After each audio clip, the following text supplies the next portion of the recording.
Kalau pejabat-pejabat yang dibayar oleh negara, ayo di rumah.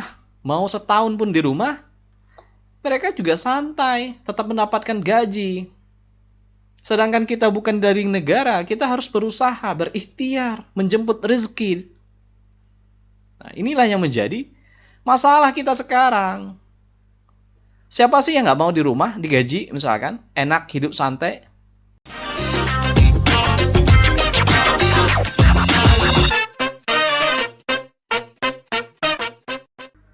Assalamualaikum warahmatullahi wabarakatuh. Halo, salam Sobat Ram. Berjumpa lagi bersama kami di Ruang Advokat Menjawab. Nah, kali ini sedikit berbeda. Kita tidak akan menjawab pertanyaan pada Sobat Ram semua, tetapi kita ingin sharing-sharing terkait dengan pemberlakuan PPKM. Nah, mungkin Sobat Ram banyak bertanya, apa itu PPKM? Nah, PPKM adalah pemberlakuan pembatasan kegiatan masyarakat. Ya. Dan sekarang pemerintah lagi menerapkan namanya PPKM darurat untuk Pulau Jawa dan Bali. Nah, ini sangat dirasakan efeknya terkait dengan pelaksanaan PPKM ini oleh masyarakat, khususnya masyarakat Pulau Jawa dan Bali. Jadi, banyak hal yang ingin kita sharing-sharing di sini terkait dengan pengalaman saya sendiri merasakan bagaimana penerapan PPKM ini, serta melihat banyaknya kasus-kasus yang terjadi di lapangan terkait dengan tindakan-tindakan oknum yang tentunya sangat mengiris hati dan rasa keadilan kita. Oke, kita akan simak sedikit untuk pembuka, di mana kita akan melihat sebuah cuplikan ya, Twitter dari salah satu menteri, yaitu Menteri Politik, Hukum, dan HAM. Nah, tidak lain salah satu guru saya juga. Tetapi ini bagian dari sharing atau kritik. Nah, tentu saya akan menampilkan ini sebagai pembukaan untuk diskusi kita siang hari ini. Nah, oke, saya share pernyataan dari Profesor Mahfud MD. Nah, di mana beliau menyampaikan bahwa PPKM memberi kesempatan kepada saya nonton serial sinetron Ikatan Cinta. Asik juga sih, meski agak muter-muter, tapi pemahaman hukum penulis cerita kurang pas. Sarah yang mengaku dan meminta dihukum karena membunuh Roy langsung ditahan. Padahal pengakuan dalam hukum pidana itu bukan bukti yang kuat. Nah, ini Twitter yang dipublish di 15 Juli 2021. Oke. Nah,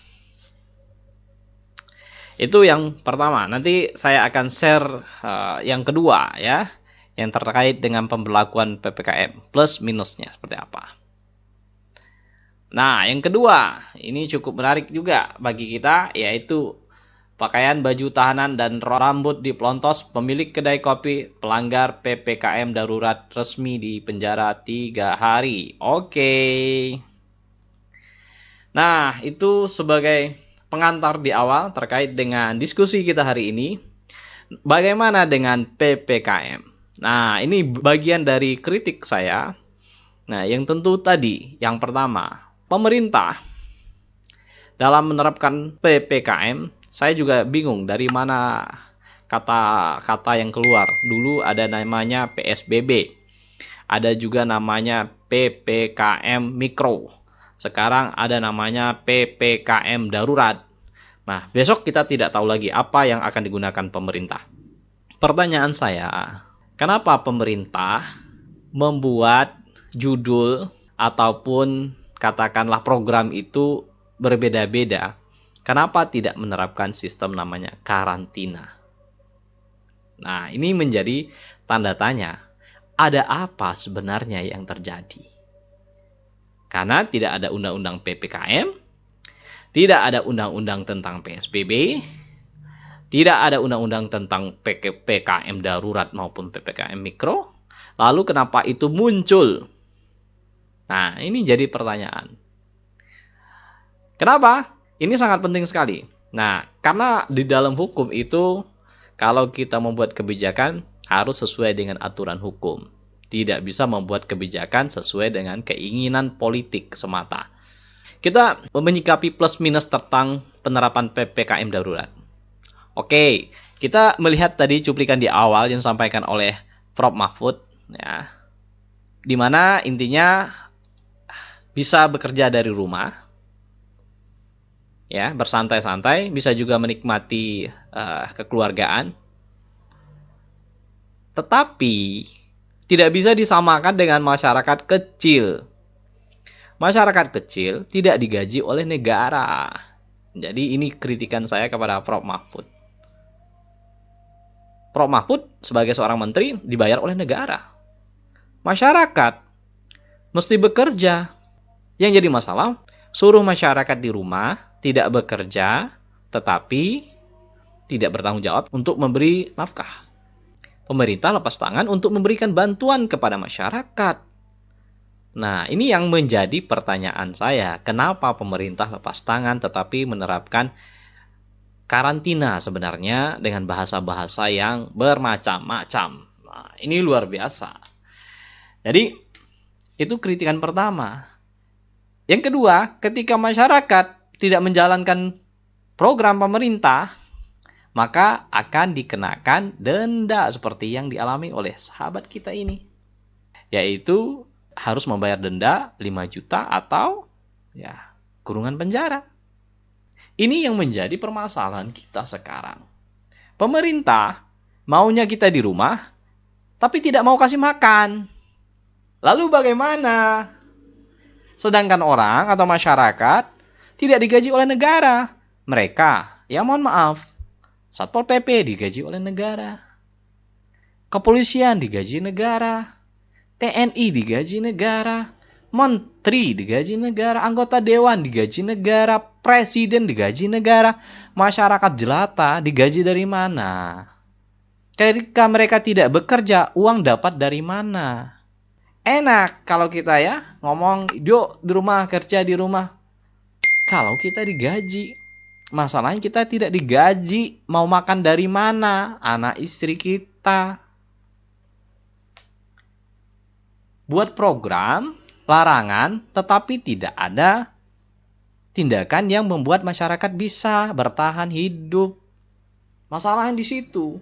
Programnya bagus. Kita juga ingin pandemik ini berakhir. Kita juga tidak ingin negara ini hancur. Tetapi, apakah pemerintah memikirkan makan kehidupan kita sehari-hari? Itu berbicara soal makan. Masyarakat juga ada punya tanggungan, kendaraan kredit mungkin, biaya sekolah anak, biaya listrik. Tidak ada yang gratis di negeri ini. Kalau pejabat-pejabat yang dibayar oleh negara, ayo di rumah. Mau setahun pun di rumah, mereka juga santai, tetap mendapatkan gaji. Sedangkan kita bukan dari negara, kita harus berusaha, berikhtiar, menjemput rezeki. Nah, inilah yang menjadi masalah kita sekarang. Siapa sih yang nggak mau di rumah, digaji misalkan, enak, hidup santai? Semua orang mau di rumah. Tetapi masalahnya adalah masalah perut. Oke. Kenapa pemerintah tidak menggunakan undang-undang karantina? Ya.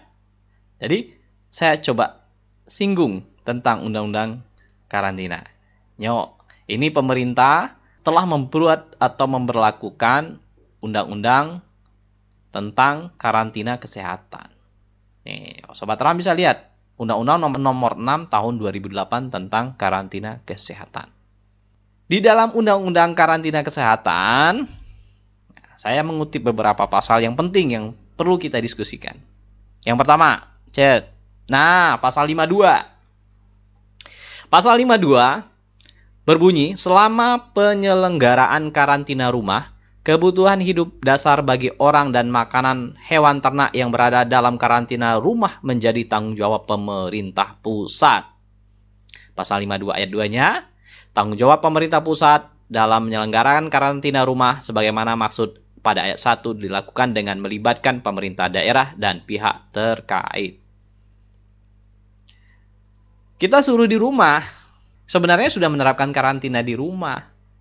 Tetapi pemerintah tidak menggunakan kata itu. Ya, kuat dugaan saya tidak punya anggaran untuk memberikan makan. maka gunakan bahasa-bahasa yang lain biar tidak memberikan makan. Sekarang kita lihat lagi pasal 55. Nah, kalau seandainya bukan karantina rumah, oke, karantina wilayah. Pasal 55 ayat 1. Selama dalam karantina wilayah, kebutuhan hidup dasar orang dan makanan hewan ternak yang berada di wilayah karantina menjadi tanggung jawab pemerintah pusat. Kemudian pasal 55 ayat 2-nya berbunyi, tanggung jawab pemerintah pusat dalam penyelenggaraan karantina wilayah sebagaimana yang dimaksud pada ayat 1 dilakukan dengan melibatkan pemerintah daerah dan pihak yang terkait. Kalau pemerintah mengklaim bukan karantina rumah, tapi karantina wilayah juga tidak. Saya juga bingung. PPKM Jawa Bali. Itu wilayah.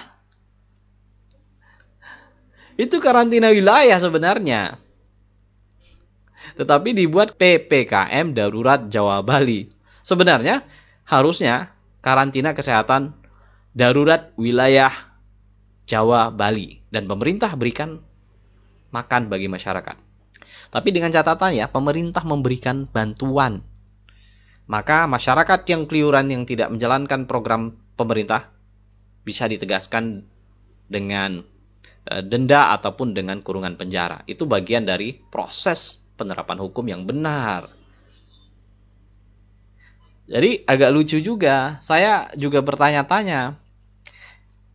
Karantina tidak diterapkan, tapi menggunakan bahasa-bahasa yang membingungkan. Jadi itu. Kemudian juga saya juga bertanya efektivitasnya seperti apa? Kenapa?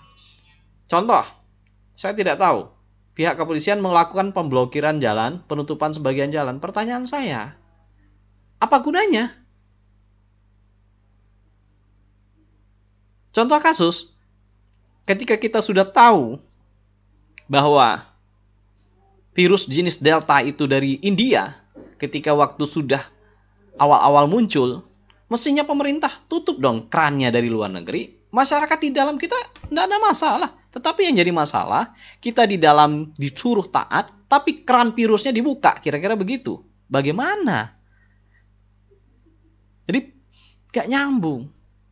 Kemudian terkait dengan lalu lintas, saya juga bingung. Justru menghambat.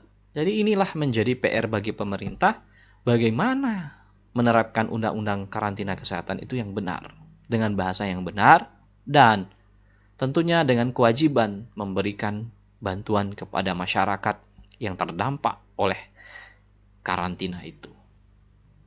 Makanya ada yang rela dipenjara atau dikurung. Kenapa? Karena tidak memiliki uang.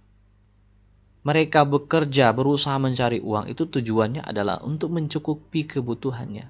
Ketika sudah tidak mampu lagi bayar denda, ya mereka relakan tubuh mereka untuk dipidana. Harusnya menjadi cambukan bagi kita, pemerintah, untuk memperbaiki sistem di penerapan program-program ini. Kasihan mereka. Mereka mencari uang untuk menghidupi kehidupannya, tetapi di luar mereka dipukul. Ya, bahkan kasus di Goa ditampar oleh oknum Satpol PP. Belum lagi di barang-barangnya diacak-acak. Belum lagi harus bayar uang, sedangkan uang bayar denda aja mereka tidak punya. Kalau mereka tidak berusaha, mereka mau makan pakai apa? Jadi, pikirkan programnya itu apakah sudah sesuai apa belum. Bukannya baik, tetapi merusak ekonomi khususnya bagi masyarakat miskin. Yang kaya tetap kaya. Apalagi ya, pengusaha berkaitan dengan kesehatan.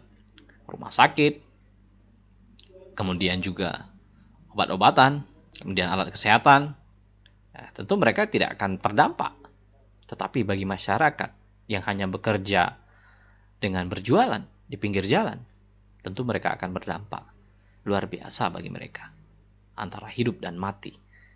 Maka mereka lebih memilih lebih baik mati karena penyakit daripada mati karena kelaparan. Ya, mudah-mudahan diskusi ini bermanfaat bagi Sobat Ram semuanya.